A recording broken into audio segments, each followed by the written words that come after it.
Magandang umaga muli mga kapatid. So ating pag-aaral po ito po sa pag-aasawa. Pero ang point na gusto lang nating pag-aralan kung kailan nagiging mag-asawa ang isang babae at lalaki. Kasi sa panahon natin ngayon, may mga lalaki, babae, nagsasama lang sila. Sabihin, hindi sila nagpapakasal. Nagsasama lang sila. Tawag natin nila ay living in, yan natin. Pero may mga tao rin na magkasama. So, ano ang pagkakaiba ng dalawa? Sabihin, kailan natin itinuturing ang dalawang tao, sa babae, sa lalaki, bilang mag-asawa. Kung pinag-uusapan natin ito, hindi issue yung kung ang Diyos ang nagtatali. Alam natin ito, yun. Ang Diyos ang nagtatali. Ang Diyos ang nagsasama sa isang lalaki, isang babae, para sa maging asawa. Hindi rin natin pinag-uusapan na ang gobyerno ang siya nagtatali. Hindi natin tinuturo yun. In other words, hindi ang gobyerno ang nagtatali sa isang lalaki, sa babae, para sa maging mag-asawa. Hindi totoo yun. Ang Diyos ang nagtatali. Pero ano ang role ng gobyerno sa proseso ng pag-aasawa? May mga naniniwala, inaalis sila ang role ng gobyerno sa proseso ng pag-aasawa. Kaya mag-usap lang kayo, mag-asawa na kayo. Merong gawain ng gobyerno sa proseso ng pag-aasawa. So, ano pinag-usapan natin? Kailan pinagsasama ng Diyos ang isang lalaki at isang babae bilang mag-asawa? Yun ang pinag-gusto natin pag-aralan sa ating pag-aaral po sa umaga pong ito. Kailan? Ang bahagi po ng Diyos, siya nagsasama. God binds a man and a woman as husband and wife. Yun siya, Diyos. So, meron ding bahagi ang tao. So, anong gagawin ng lalaki sa babae na gusto maging mag-asawa ay sa kalooban ng Diyos? So, may obligasyon ng Diyos. Siya tatali. Pero anong bahagi ng tao? Anong gagawin nila? Para sila itali ng Diyos. Ano yung sabihin? So, yun ang makikita natin palaging gano'n. Sa kaligtasan, gano'n din. May bahagi ng Diyos, may bahagi tayo. Niligtas tayo ng Diyos, meron tayong gagawin. So, pinagsasama ng Diyos ang lalaki at babae bilang mag-asawa. So, ano gagawin mo? Ayos sa kalooban ng Diyos. Di ba? Ano gagawin natin para tayo po ay maging mag-asawa? Kasi, mahalaga po yan. Ano ibig sabihin ng marriage? Ang pag-aasawa, ito yung kalagayan na kayo pinag-iisa, na dalawang tao na magkaibang kasanayan, at kayo nagkakaroon ng mutual relationship bilang mag-asawa. Ito po yung sitwasyon na kung saan ang mga tao ay ginagawang mag-asawa kanya. So, bibiro definition ng pag-aasawa. May pinagsasama kanya.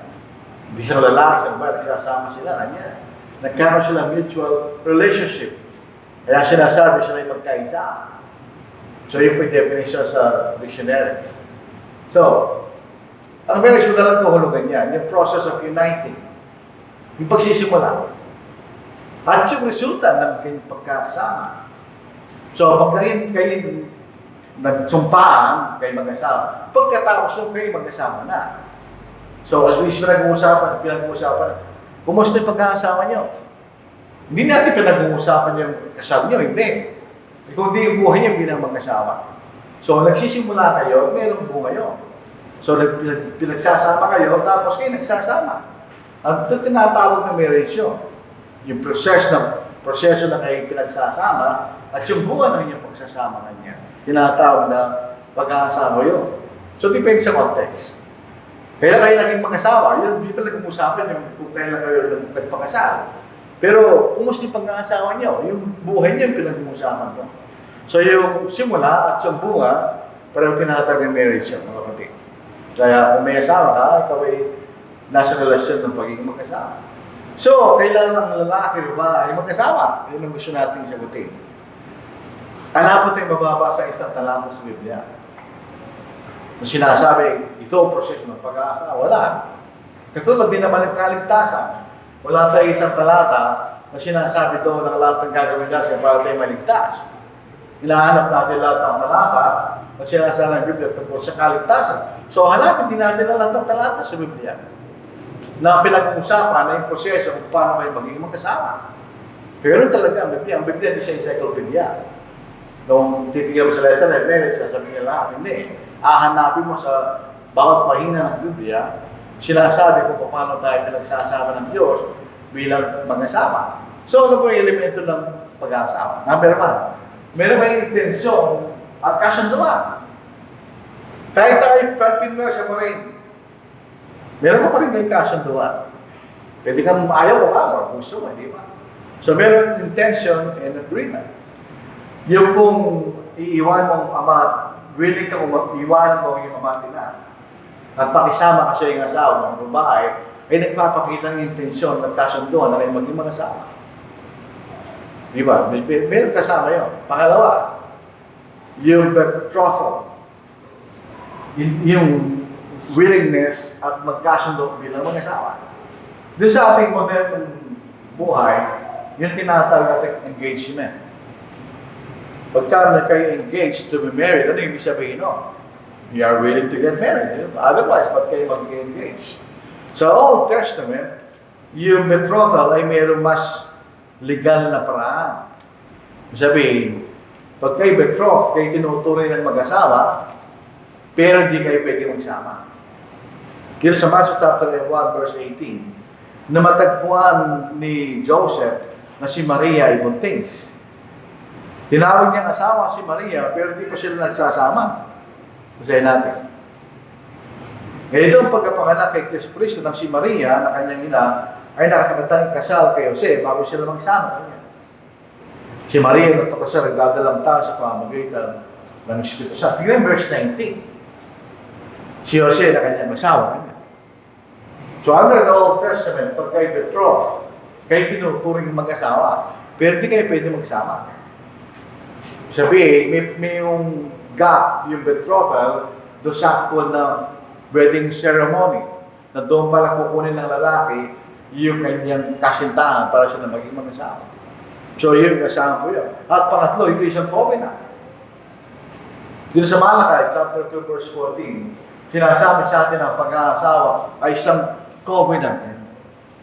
Hindi lang ito basta-basta kasunduan. Makikita natin mamaya ang nature ng covenant. Dito sa pasalukuyang panahon natin, mayroong tinatawag na verbal agreement. Pero hindi kinikilala ng batas yun, di ba? Ang kinikilala ng batas yung kontrata. May pinagmahal. So yun ang modern equivalent ng covenant. Basahin natin. Dito balat sinasabi ng Panginoon, sa iyong asawa sa pamagitan ng tipan, ganyan. Basahin natin. Kaya ba yung sinasabi sa anong dahilan? Sapagkat ang Panginoon ay saksi sa pagitan mo at ang asawa ng inyong kabataan at ginawa mo ng kataksilan. Bagamat sa inyong kasama at yung asawa sa pamagitan ng tipan, ganyan. So isang element ng pag-aasawa ay ito isang tipan. So kailangan kayong magkaroon ng tipan, ganyan, bago kayo tulong na mag-asawa. So ito yung mga makikita nating elemento ng pagtatayo ng Diyos. At ito'y mahantong sa covenant. Kaya sa betrothal, meron kayong kasunduan, pero hindi pa yun ang covenant. Pag kayo nagkaroon ng ceremony sa lahat ng mga saksi, sa Old Testament, doon kayo tinuturing na mag-asawa. Pwede ba nagkunin ng lalaki kanyang asawa at isama sa kanyang bahay? At sila magsasawa na bilang mag-asawa. So, merong intensyon, merong agreement, at merong covenant. Yun ang makikita natin sa sinasabi ng banal na salita. Dito sa Genesis chapter 2, verse 24, therefore a man shall leave his father and mother, be joined to his wife, and they shall become one flesh. Ito yung ginagamit nilang talata para sabihin, nag-uusap lang sila. Hindi sila sabi ng talata yan. Mag-asawa na sila eh. So pag mag-asawa na kayo, iwanan ng lalaki kanyang amatin na, at mag-asawa sa kanyang asawa. Hindi sinasabi ng talata ito, doon pa lang siya naging mag-asawa. Tapos na sila. Mag-asawa na sila. Ay, iwan na nga ng lalaki kanyang amatin eh. Dahil magsasama sila bilang mag-asawa. Ginagamit ang talatang yan. Pero ginagamit sa maling paraan. So Genesis chapter 2, hindi sinabi ng Diyos kung kailan sila naging mag-asawa. Sinasabi lang niya, pag meron ka ng asawa, lalaki, iwan ng kanyang magulang, at pakikisawa sa kanyang asawa, yan sinasabi ng talata. Di ba? So isang resulta yan, pag mag-asawa na kayo. Iiwan mo ang mangina, at kayo magsasama bilang mag-asawa. So, yung kasama yan sa pag-aasawa, iwanan mong amatin na dahil kasama ka sa inyong asawa. Tingnan niyo yung mga halimbawa. Si Rebecca, in Genesis 24 verse 57, hindi niya kilala si Isaac. Di pa niya nakita. Pero nung panahon ng patriarchal period, ang usapan ay sa pagitan ng dalawang pamilya. So dito po sa Genesis 24 verse 57, so they said, we will call the young woman and ask her personally. Then they called Rebecca and said to her, will you go with this man? And she said, I will go. So meron siyang intention na gawin niya yung sinasabi doon. Kasi maging asawa ni Isaac. At siya umalis. In other words, kahit gusto pa niyang maging asawa si Isaac, kung hindi siya umalis, paano siya na mag-aasawa? So meron ating pag-alis. So they sent away Rebecca, their sister, and her nurse, and Abraham's servant, and his men. Ganyan. So, yung lingkod ni Abraham, sinabi sa pamilya ng Rebecca, ang anak na, ang aking Panginoon, dahil nag-aanap ng kasama para sa kanyang anak, kasi Isaac. Magkamag-anak yung dalawa eh. So sabi niya, sige, kanya Rebecca, paalis ako kanya, sasama ko. So, may sabihin, merong action na pag-alis. Yung mga magulang, meron silang role. Sipin niya, kung nag-usap kayong dalawa, ayaw na magulang ng babae, paano siya maging asawa? Hindi ko bibigyan ng kanya, paano maging asawa yan? Meron parental giving away, actually. Sa Biblia, tingnan ninyo. Si Rachel, ang kanyang naging asawa, si Jacob, diba? Nagtrabaho siya ng 7 taon para makuha si Rachel. Pero ay ibigay ni Laban. Then, magtrabaho ka muna kanyang ng 7 taon pa kanya. Then Jacob said to Laban, give me my wife, for my days are fulfilled that I may go into her. Ang kasunduan ni Laban at Jacob, magtatrabaho ng 7 taon kanya. At ibigay mo si Rachel sa akin bilang aking asawa kanya. O si sabi ni Laban. Nang dumating ang tratang manong ay ibigay ni Laban. Ang aming patakaran dito, unang nag-aasawa yung panganay kanya. So instead na si Rachel ang binigay, si Leah ang binigay. Sabi ni ako, gusto ko si Rachel na magtrabaho, magtrabaho kanya. So paano maging asawa ni ako, si Rachel, o ayaw na Laban? Hindi siya pwede mag-uusap lang. Di ba? Merong nakakaalam sa relasyon ninyo. Dito yung mga magulang sa Old Testament. So si Rebecca, ganun din. Kung sumama siya, bakit rin siya kanya.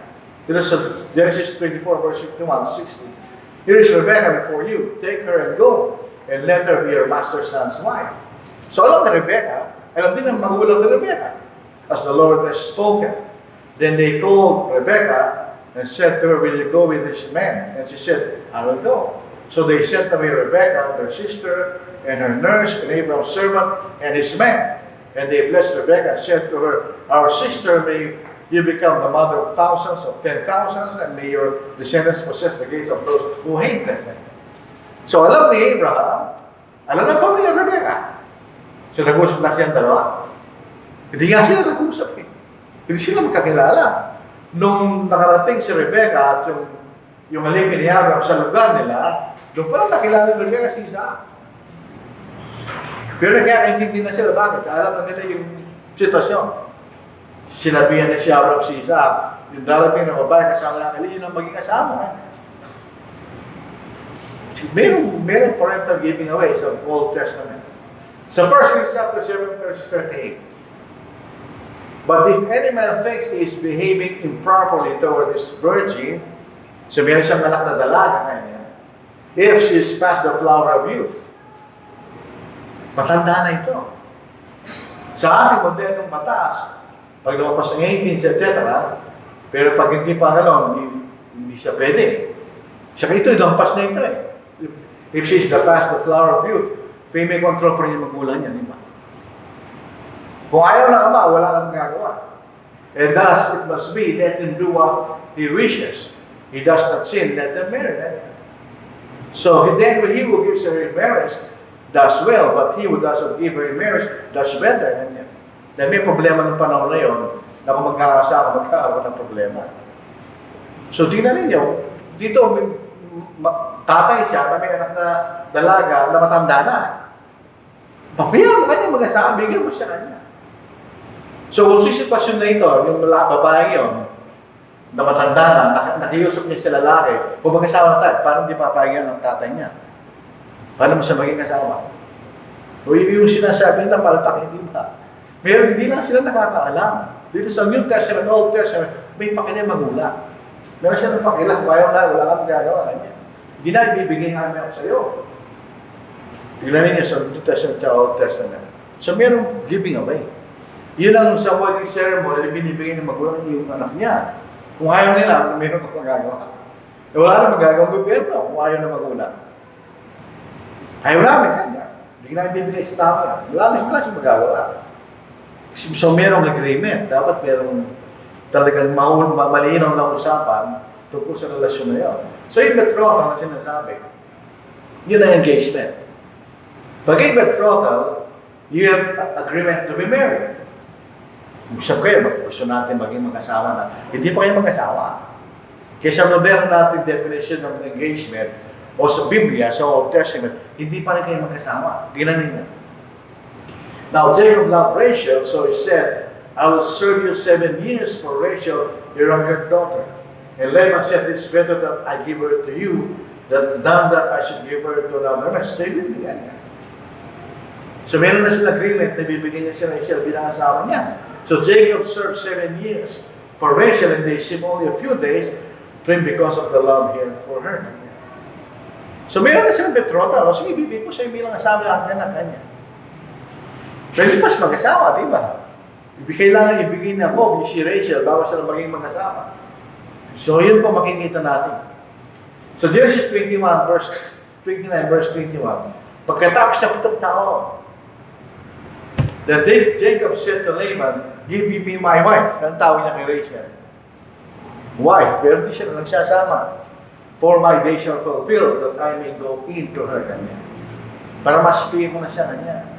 So yung betrothal, tinuturo kayo mag-asawa sa Old Testament, pero hindi kayo pwede magsiping. So ito yung panahon ng mga magulang, kahit sa panahon ng kautusan ni Moises.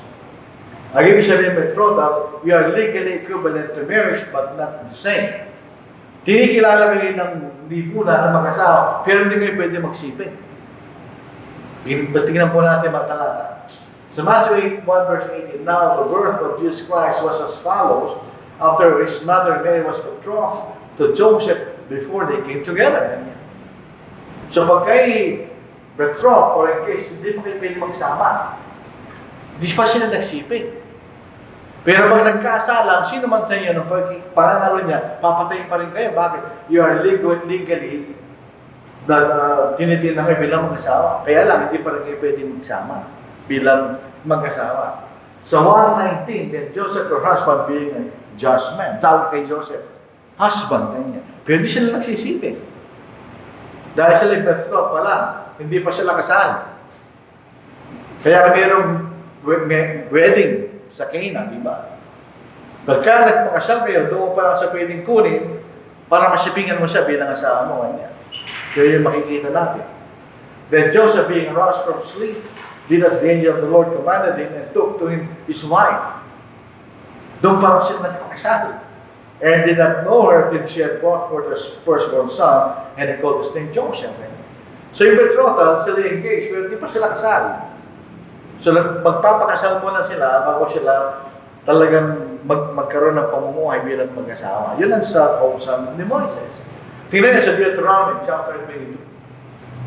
If a man is found lying with a woman married to her husband, so gusto yung may asawa, then both of them shall die, the man that lay with the woman and the woman, so he shall put away the evil from Israel. Tingnan niyo sa talata.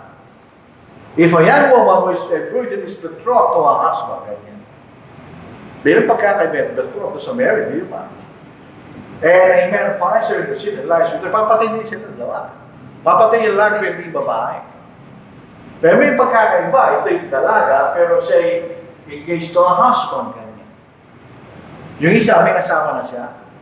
So bago kayo maging mag-asawa sa Old Testament, kailangan mo na ng betrothal. Ito isang legal ceremony na tituloy kayo ng magkasabi, hindi kayo mag-isipin. Meron silang pagkakaiba, hindi sila pareho. Kung titignan ninyo, pag yung betrothal, meron witness yun. Yung kasal, meron din. Kaya itong mga talatang ito, malinaw na sinasabi, hindi lang kayo pwede mag-asawa na kayo. Kahit anong panahon, the Old Testament na pinag-uusapan natin. So, you married to a husband and betrothed, magkaiba sila. Kaya tignan nyo, meron siyang husband, meron din husband. Yung husband na yung nagsasama sila. Dito hindi pa. Pero they are considered husband and wife. Pwede sila nagsasama. Yun ang pagkakaiba ng betrothal at marriage dun sa Old Testament, sa option ni Moses. This is Deuteronomy 20 verse 7. Tignan ninyo yung proseso. And what man is there who is betrothed to a woman and has not married her? Di ba pagkakaiba? Let him go and return to his house, lest he die in the battle, and another man may marry her. So yung proseso sa Old Testament, mayroong betrothal, nakakaalam na doon, bakit magpakasal? Hindi kayo pwede magpakasal unless you're betrothed. So yun ang makikita natin. So, yung betrothal, you are legally married, pero not actually husband and wife, hindi pwede magsama. Pagkatapos ng pagkasal, doon pa lang kayo pwede magsama bilang mag-asawa. Yun ang kausa ni Moises. Oh. Hindi pa siya pinakasalan, di ba? So yung betrothal sa marriage, sa Old Testament, hindi sila pareho. Ito yung proseso, bago maging magkasailangan mo daanan nyo. Bago kayo ituring na magkasawa. Actually, after 1 year. Doon sa panahon na yan, after 1 year. Later on, pilagsama na lang yan. So, modernong panahon. Bakit natin sinasabi yan? Papakita na, hindi lang mag-usap. So, 1:18, may makikita natin, di ba? Bago sila nagsama kanya. They are betrothed. Si Maria was betrothed to Joseph. Bago sila nga nagsama kanya. So, ibig sabihin, in case not yet married. Doon nagsama sila, yun actual marriage. Nagpakasal sila. So, yun ang proseso sa Old Testament. Ito'y kalooban ng Diyos. Tandaan natin sa kausan ni Moises ay isang theocracy. Ang nagbibigay ng batas ng criminal at civil law at Diyos. At ang nagbibigay ng spiritual law, Diyos din. Magkasama sila sa isang pautusan. Unlike sa Bagong Tipan, hiwalay na yung gobyerno sa batas ng Diyos, sa pananampalataya. Nung sa Old Testament, magkaisa lang yung dalawa. So, hindi kalooban ng Diyos. So, dito sa, makita natin ito, the birth of Jesus Christ. The word rendered here birth is the same in Greek. That is translated genealogy in Matthew 1 verse 1. Mary having been betrothed, not married, but engaged. And betrothal was from the times of the patriarchs, a formal ceremony, lasted the whole year before marriage. After betrothal, unfaithfulness was regarded as adultery before they came together before marriage. So, ibig sabihin, nagbibigay siya ng commentary doon sa Matthew 1:18. So, yung proseso ng pag-aasawa noon, dadaan ka muna sa betrothal bago kayo pwedeng mag-asawa. After 1 year, doon pa lang kayo pwedeng magpakasal. Yun ang sinasabi ng komentary na yan. Dito po sa isa pang ano, in Jewish law, marriage consists of 2 separate acts called erusin or kiddushin, meaning sanctification, which is the betrothal ceremony, and the nishin or chuppah, the actual Jewish wedding ceremony. Erusin changes the couple's interpersonal status, while Nisha brings in about the legal consequences of the change of status. So sabi rito, pag kayo engage, mag-iiba ng status mo. Yung babae may nang asawa, yung lalaki may nang asawa. Pero hindi pa rin nyo magagawa yung relasyon nyo bilang mag-asawa kanya. Nangyayari pa lang pag magpakasal kayo. In Talmudic times, these two ceremonies usually took place up to 1 year apart. The bride lived with her parents until the actual marriage ceremony, which will take place in a room or tent that the groom had set up for her. Since the Middle Ages, the two ceremonies have taken place as a combined ceremony. Pero sa Biblia, magkaiba yung dalawa. Pareho silang ceremony. So, alam nila yun. Kung yung betrothal, it's a formal ceremony, may nakakaalam doon. Tapos yung marriage ceremony, may nakakaalam doon. May saksi, di ba? Yun ang sinasabi ng sa Old Testament nakikita natin. So, erusin, sa Wikipedia, involves the groom handing an object to the bride, either an object of value, such as a ring or a document stating that she is being betrothed to him. So meron katunayan na yung masingsingan niya, o may dokumento na sinasabi nito, bangin pa nga niya, ay engage sa akin. In order to be valid, this must be done in the presence of two unrelated male witnesses. After erosion, the laws of adultery apply. Pag ikay betrothal, yung babae, matagpuan siya nagkaroon ng ibang relasyon, papatayin siya. And the marriage cannot be dissolved without the religious ceremony. After initiating, the couple may live together. Kanya. Pag nagpakasal na sila, doon pa sila magsama. So yung point dito, alam nila. Alam mo lahat. May proseso na inuutos ang Diyos sa panahon ng Old Testament para malaman na kayo mag-asawa. So what is a covenant? So Malachi chapter 2 verse 14, he had to say for what reason? Because the Lord has been witness. Ang sinasabi ng iba, ang saksi lang ng Diyos. Kung iisipin niyo yung mabuti sa isang matinong pag-iisip, lahat ng bagay saksi ang Diyos eh. Dahil nalalaman niya lahat ng nangyayari. Ang sinasabi lang niya dito, hindi ka pwede magsinungaling, alam ko kanya eh. Nakita ko kanya. Siya nga nagtali, di ba? So alam niya. Between you and the wife of your youth, with whom you have dealt treacherously, yet she is your companion and your wife, my covenant. So, para malaman natin, kailangan alam natin kung ano yung ibig sabihin ng covenant. Kasi doon ang proseso na yung isang babae naging asawa mo. Generally speaking, a covenant is an agreement between persons or parties. So, ano ang nature ng covenant? Sa Biblia, yun ang isipin natin. Ano ang nature? Number one, kung meron isang document. Dito sa Nehemiah chapter 9 verse 38. And because of all this, we make a sure covenant and write it, our leaders, our Levites, and our officials seal it. Kanya. Pipirmahan nila kanya. So, ibig sabihin, pag may covenant, may saksi at pipirmahan nila. This is Jeremiah chapter 32 verse 10. And I signed the deed and sealed it, took witnesses, and weighed the money on the scales. So I took the purchase deed, to may kasulatan, both that it was sealed according to the law and custom, and that which was open, and I gave the purchase deed to Baruch, the son of Neriah, son of Maaseiah, in the presence of Alamiel, my uncle's son, and in the presence of the witnesses, who signed the purchase deed. Before all the Jews who sat in the court of the prison. So tingnan ito yung mayroong seal, deed, sign, seal, tinatakan, tapos may saksi. So yun yung makikita natin nature ng covenant. Number two, ito po it's ratified. Noong kasama po si Boaz kay Ruth, tingnan natin. Now, this was the custom in former times in Israel concerning redeeming and exchanging. In other words, noong panahon ng ni Moises, pag isang lalaki namatay na wala siyang anak, yung pinakamalapit na kamag-anak ang maging asawa ng kanyang byuda para magkaroon siya ng anak. So si Boaz, dahil sulot namatay ang asawa niya nung sinasa Moab, kasi bumalik kasama ni Naomi sa Israel, si Boaz ang pinakamalapit na kamag-anak. So kinuha niya sulot bilang asawa niya.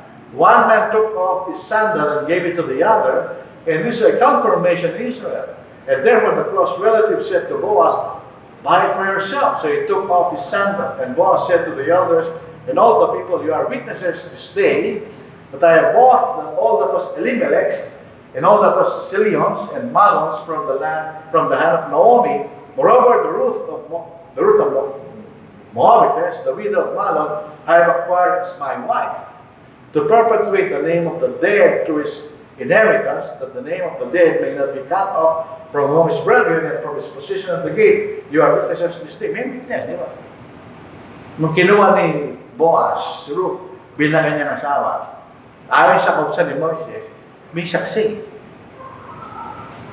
Hindi lang sila nag-usap, may saksi. So it's ratified. May mga saksi. Pangatlo, kung minsan mayroong feast, hindi natin, this is Genesis chapter 26. And Isaac said to them, why have you come to me, since you hate me and have sent me away from you? But they said, we have certainly seen that the Lord is with you.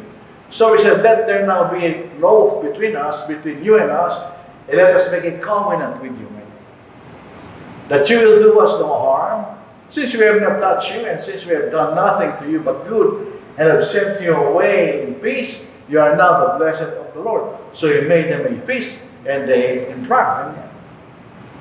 So meron covenant, meron saksi. At dito, it was ratified by a feast.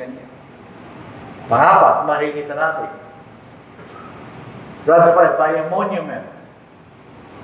Sabihin, ito isang katunayan. So Genesis 31 verse 45, etc. So Jacob took a stone and set it up as a pillar. Then Jacob said to his brethren, gather stone. And they took the stones and made a heap. And they ate there on the heap. Also Mizpah, because he said, may the Lord watch between you and me when we are absent one from another. If you afflict my daughters, or if you take other wives besides my daughters, although no man is with us, see, God is witness between you and me. Then Laban said to Jacob, here is the heap, and is the pillar which I have placed between you and me. This heap is a witness, and this pillar is a witness that I will pass beyond this heap to you, and you will have passed beyond this heap, and this pillar to me for harm. Then God of Abraham, the God of Nahor, etc., their judged between us. And Jacob swore by the fear of his father Isaac. Then Jacob offered a sacrifice. So meron monument. Meron silang kasunduan, nilagyan nila ng monument. Di ba? So, may saksi. Nung bilhin ni Abraham, yung kanyang kuya ba na pera, meron kasulatan at may saksi. So, ibig sabihin, pag may covenant, at least may saksi. Merong document, na seal, yung nakasulat. So, yun ang nature ng covenant sa Biblia. Pag may covenant, may saksi, at may sign, may seal, kanya. Pagka kayo mayroong formal covenant na kasunduan. So, yun ang covenant. So, kung covenant marriage is in the nature of a covenant, it should be ratified. Meron kasulatan doon sa Deuteronomy 24 verse 1, nung pinapayagan pa lang sa pag-ihiwalay, pag iniwalay ng lalaki kasi meron bilang divorce niya. May kasulatan. So, meron din kasulatan pag kayo mag-asawa. Alam nga naman, wala. Bakit pag-ihiwalay lang? So, meron katunayan na kayo ay mag-asawa. Kinakailangan sumunod sa gobyerno. Bakit? Maliban lang siyempre kung lumalaban ng gobyerno sa batas ng Diyos, susunod tayo sa Diyos. Sa Romans 13:1-7, kailangan tayo sumunod sa pamahalaan. At ganoon din po sa Hebrews 13 verse 4, kailangan ng pag-aasawa maging banal sa lahat. So kung anong inuutos ng gobyerno, kailangan tayo sumunod. Mamaya makikita natin, maliban pa ito, may dahilan. Bakit tayo susunod? So ang gobyerno, yan ang likod ng Diyos. So meron siyang gagawin. Anong trabaho ng gobyerno? Implement good things. Maintain peace and order. Diba? Yan ang gobyerno. Kahit sa lahat ng mga bagay, yan ang role ng gobyerno. Kaya nilagay ng Diyos ang gobyerno sa lahat ng lugar. Kaya tayo sumusunod sa gobyerno. Dahil yan ang ministro ng Diyos. So pag-aasawa, ganoon din. Hindi ang gobyerno nag-uugnay sa pag-aasawa, pero meron siyang role. Yan ang proseso. Alam po natin lang, nag-asawa kayo, ito yung ginawa natin. So, meron tayong marriage license, nagkaroon ng seminar, tapos nagkaroon ng ceremony, di ba? Yung marriage license, yun ang karapatan mo para kayo maging mag-asawa. Meron parental consent, o kaya may seminar. Pinatutunayan, wala ang asawa, kahit kailan, di ba? Yun ang makikita natin. Tapos may seminar pa yan sa family planning. Ano pa? Tapos meron signing of marriage contract. Yan ang pledge na kayo maging mag-asawa sa harapan ng Diyos sa mga saksi. Kaya may saksi na nakakaalam na kayo mag-asawa. Kung nag-usap lang kayong dalawa, walang nakakaalam. Pero sasabihin ng lalaki, hindi ko naman sinabi yan, ganyan. Anong gawin ng babae? Wala. Pero mag-ganyan, makakatakas ka ba? Meron tayong katulad, pinirmahan mo kanya, wala kang magagawa. Kaya makikita natin ang kahalagahan. Ito mga proseso na ito, hindi naman siya laban sa gobyerno. Tumutulong ito nga. Napakasira ng batas natin sa pag-aasawa compared sa ibang bansa. Pero ito'y nakakatulong dahil sa instrumento ng Diyos. Wala. Tuloy pa natin. Kasi mahaba ito. So, paano yung ratification ng covenant? Ang Diyos, tibang saksi. May mga saksi tao, hindi lang ang Diyos. Tapos may exchange of vows and oath sa pagitan ng sa harap ng mga saksi. Tapos, doon kayo mag-asawa. Tingnan niyo yung proseso natin. Pag sinabi na officiating officer, you are now husband and wife. Hindi pa napasok yung papel niyo sa gobyerno eh. Pero pag sinabi ng tao, nag-officiate, I now declare husband and wife, dahil nagkaroon na kayo exchange of vows sa harapan ng witness, pwede na kayo mag-honeymoon, di ba? Magsawa na kayo. Di tama ginagawa natin sa sinasabi ng Biblia. On the point na nagkaroon kayo ng vow or oath sa harapan ng mga saksi, doon pa lang kayo mag-asawa sa harapan ng Diyos. Hindi pag nag-usap lang kayo dalawa, wala tayong mababasa gano'n sa Biblia. So, pag iniwan ng lalaki kanyang mga magulang, pata ng mga magulang, binigay niya yung asawa mo sa iyo, at kayo magsisimula lang mamuhay bilang husband and wife. Yun ang proseso makikita natin ngayon, kahit sa Biblia, ibitinig na natin kanina. May proseso na makikita natin. Ito yung proseso. Ito yung role ng gobyerno. Ang gobyerno, it facilitates the covenant. Para magkaroon ng covenant, ayan ang proseso ng gobyerno. Dahil pagka meron na yung marriage license, during the wedding ceremony, din yung gagawin yung exchange of oath and vows sa harap ng mga saksi. Sino nagpapacilitate yan? Ang gobyerno. Kaya ginagamit siya ng Diyos sa ganong bagay. Hindi mo pwedeng alisin. Yan ang sinasabi ng Diyos eh. He's a God's minister, kanya. So meron siyang role. Tignan ninyo. So intention to marry, tapos kayo engage. Tapos, yung proseso. Yan ang gobyerno ng gobyerno. Kuha kayo ng marriage license, etc. Tapos magkakaroon kayo ng wedding ceremony. Ano nangyari doon? Hindi na ceremony yun na walang kwenta. Doon yung sasabihin sa isa't isa, sa harapan ng mga saksi, tatabay ka lang nag-officiate. Tinatagaw boy tao ito, mag-isa ako. May nakakita. Sa maging asawa, doon sa puntong yun, doon kayo dinagdag ng Diyos bilang mag-asawa. Yun ang covenant. Eh, siyempre, kailangan mong i-restore yan dahil yun ang proseso ng gobyerno. So, doon kayo itinali ng Diyos bilang mag-asawa. Hindi pa nag-usap lang kayong dalawa. Kasi, pagka tinanong nyo, o yung si Jane yan, bunso namin, kung kukunin siya ng lalaki, sasabihin sa akin, mag-asawa na po kami, nag-usap na kami dalawa. Mag-asawa, hindi ko bibigay. Malamang pupukupok ang ulo niya eh. Ibibigay mo lang isang anak mo na pinalaki mo, gano'n lang. Eh kung lang bumili lang lote si Abraham, nagpirmahan pa sila. Ibigay mo anak mo, nagganon-ganon lang. Hindi pwede yan, wala sa Biblia yun. Pag doon pa lang kayo mag-exchange ng vow, sa harapan ng mga saksi, doon pa lang kayo tinutuloy sa mag-asawa. Kaya ganyan, pagka nito yung seta, naglumo yung isa. Ano sasabihin ng isa? May kasalanan ka sa akin, ganyan. Sumumpa ka sa akin sa harap ng mga tao, tapos nagkasala ka lang ganyan. Didimanda kita mo. So yun ang isang role ng gobyerno. Pinoproteksyon niya yung bagay na yun. Di ba? So yung marriage contract, ano yun? That's an evidence na nagkaroon ng covenant. Nagkaroon ng covenant. Nagkaroon ng pag-aasawa. Nagkaroon ng covenant. Yun ang evidence yung dalawa, nagkaroon ng covenant. Kung nasunod, mag-asawa na kayo. Meron akong nakilala ng tao, sabi niya, wala na yung marriage contract namin. Wala na ang asawa. Sino naluloko mo ako? Kahit pasunod pa yung marriage contract mo, kahit wala kang record sa gobyerno ako. Pag may napakita ang litrato ng asawa mo na mayroon kayong nagpakasal kayo, meron siya tinawag na saksi na nakakita sa pagpapatay-patay ka sa gobyerno, madidimanda ka pa rin. Hindi yan mawawala yung relasyon bilang mag-asawa.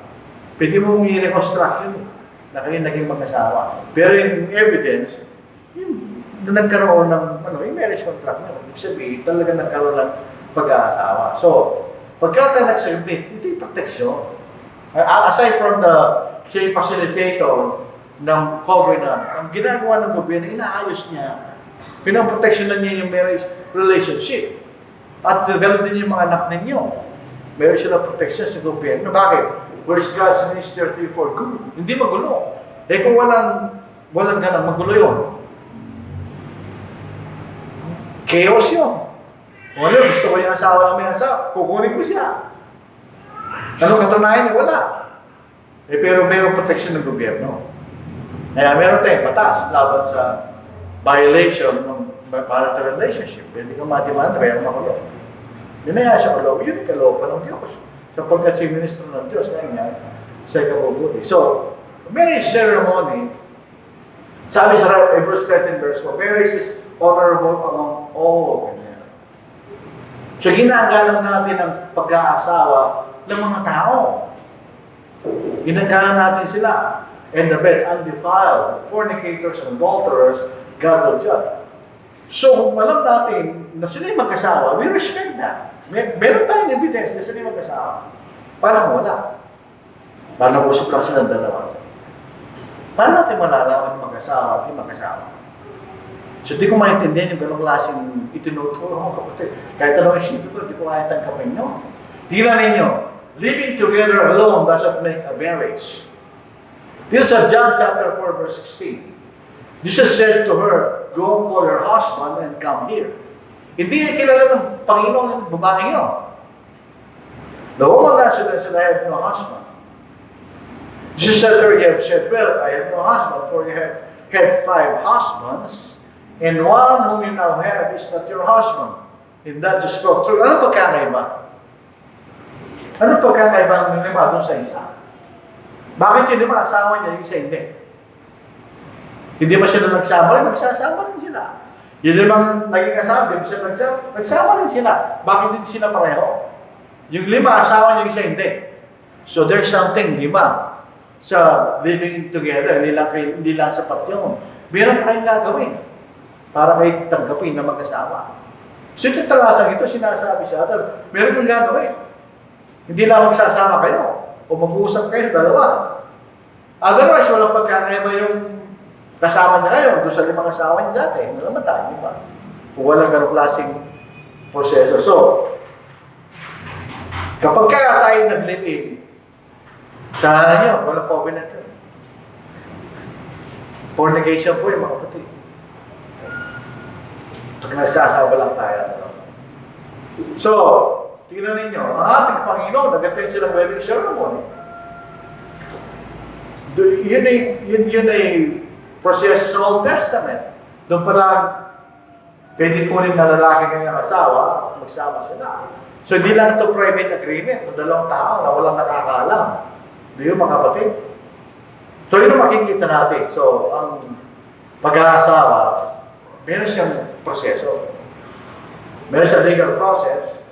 Yan ang gobyerno. Pero tandaan natin, ang gobyerno hindi siya nagsatali. Ang Diyos. Meron tayong talata ito. Sa Matthew chapter 19. Hindi tao. Pag gobyerno, tao yun eh. Ang nagsasama sa mag-asawa ay ang Diyos. Sa Matthew chapter 19, maliwalag yun. So hindi natin tinuturo ang gobyerno nagsasama. Hindi eh. Siya facilitator ng Diyos para magkaroon ng proseso patungo sa pagkakaroon ng covenant. Sa mga tribo, ganun din.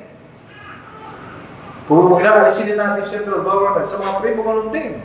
May proseso rin sila para kilalanin sila mag-asawa sa tribo nila. Hindi pa sa mas kukunin mo na yung babae, lalaki, at yung mag-asawa na. Sa Matthew 19, ito po tayo magtatapos mga kapatid. Ito mababasa natin. Sa verse 7, verse 6. Kaya nga, verse 5, kaya sinabi dahil dito, iwan ng lalaki, kanyang asma, o na, at may isama sa kanyang asawa, ang dalawa ay mag-iisang laman. Kaya hindi na sila dalawa, kundi isang laman. Ang pinagsama nga ng Diyos ay huwag papag-iwalay ng tao. So, hindi gobyerno nagtatali, ang Diyos ang nagtatali. Ginagamit yung pamahalaan para matali sila. Pag hindi tayo dumaan sa legal process o anumang proseso ng anumang pamahalaan na kung saan tayo nakatira, hindi tayo kikilala ng Diyos. Dahil hindi tayo pupunta sa covenant. Kaya yun ang makikita natin proseso ng pagkakasawa sa buong Biblia. Ngayon, pag tinanong mo, meron tayong makikita halimbawa sa buong Biblia na nag-uusap lang sa lalaki at sa babae at pagkasama siya, wala tayong makikita. Lahat ng proseso ng pagkakasawa, mayroong proseso. Mayroong nakakakita. At mayroong pagpapalitan ng bago sa harapan ng mga saksi. Yan ang proseso ng pagkakasawa sa banal na sulatan. Once upon a time, ang paniwala ko dyan, ang gobyerno meron siyang nagtatali rin. Kasi napag-alaman, hindi. Ang Diyos ang nagtatali. Ginagamit yung gobyerno para matali niyang isang babae, isang lalaki, at sila maging mag-asawa. Di ba yun ang proseso? Yung proseso yun, universal yun eh. Kahit saan kayo pumunta bansa, meron silang proseso. Pupunta ka sa Japan, hindi sila naniniwala sa Diyos. Meron pa rin silang proseso. Pupunta ka sa Saudi Arabia, ganun din. Kahit isang bansa, ang pagkakasawa, may saksi. Meron silang proseso na ginagawa para kilalanin ng isang lalaki at sa babae may mag-asawa. Meron silang proseso, kahit saan ka pumunta. Pero yung mag-usap lang kayo, hindi universal yun.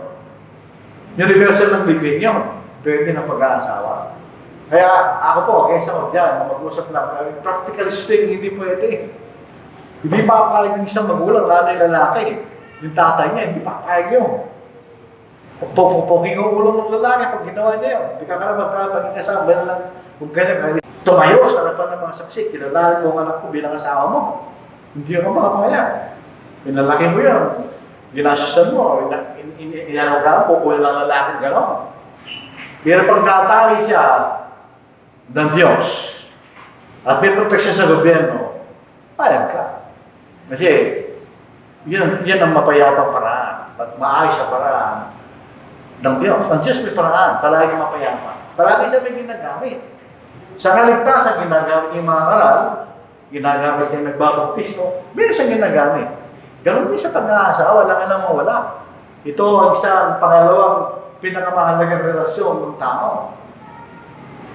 Pagkatapos ng pagiging Kristiyano, di ba? Ito makakasama yung tao, hanggang kamatayan eh. Nagtataka ko, naiinis. Bibili ka lang ng ano mang bibili mo, pipirma ka pa naman eh.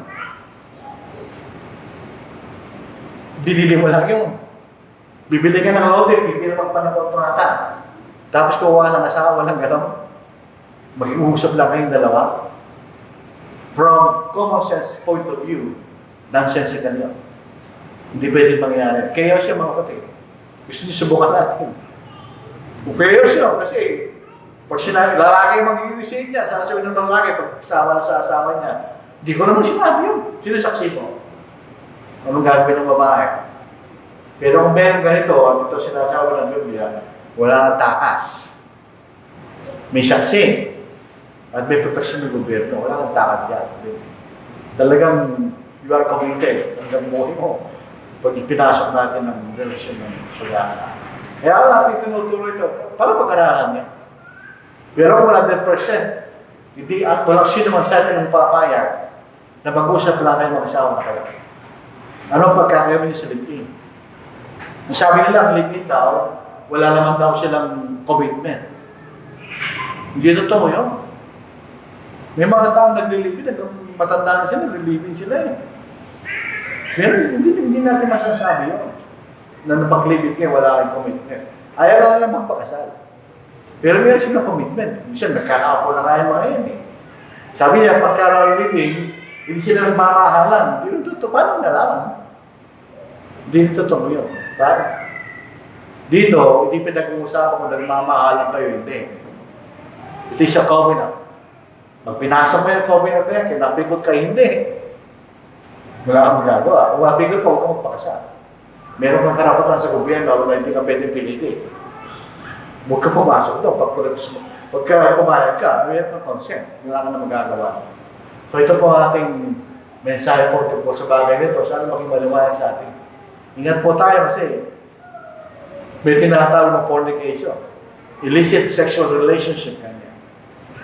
So, paano kung makapasok tayo doon dahil sa pinipilit natin pag nagsama lang kayo, mag-asawa na kayo. Ito po ang practicality. Ang ceremony ko isa may kasos niya.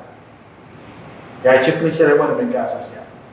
Pag pwede tayo mag-usap lang at mag-asawa tayo, bakit pa magpapakasal? Dahil kasos ka pa, mag-asawa na kayo. Hindi lang magpapakasal. At tutunayan, May nangyari gano'n. Sinabi ng mga araw, huwag ka kayo magpakasal, magkasama na kayo, mag-usap na kayo, ganyan. Tuti na sila magpakasal. Paano pala kayo sa harapan ng Diyos? Pag gano'n? Fornication po yung mga kapatid. So yun po yung mabigat para sa lahat. So maraming salamat po sa inyong pakikinig. Bigay lang muli natin kay Brother Macho ang pangunguna po sa pagpapaawit.